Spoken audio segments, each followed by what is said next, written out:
সিরাজগঞ্জ জেলার গাজীপুর উপজেলার নাতুয়ারপাড়া ইউনিয়নে বাংলাদেশ জামায়াতে ইসলামের উদ্যোগে এক বৃক্ষরোপণ কর্মসূচি অনুষ্ঠিত হয়েছে।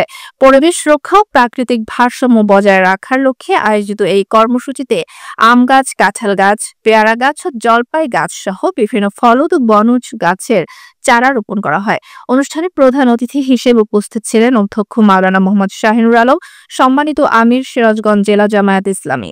বিশেষ অতিথি ছিলেন অধ্যাপক জাহিদুল ইসলাম তালুকদার, আমির গাজীপুর উপজেলা শাখা, এবং ডক্টর মোহাম্মদ শেরিম রেজা বাবু, অর্থোপেডিক্স ও ট্রমা সার্জন, শহীদ জিয়াউর রহমান মেডিকেল কলেজ, বগুড়া।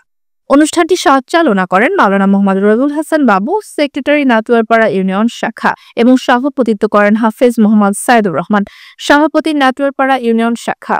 বক্তারা বলেন, পরিবেশ রক্ষায় বৃক্ষরোপণের বিকল্প নেই। ধর্মীয় ও সামাজিক দায়িত্ববোধ থেকে এমন উদ্যোগ নেওয়া সময় উপযোগী। ভবিষ্যতেও এই ধারা অব্যাহত থাকবে বলে তারা আশাবাদ ব্যক্ত করেন।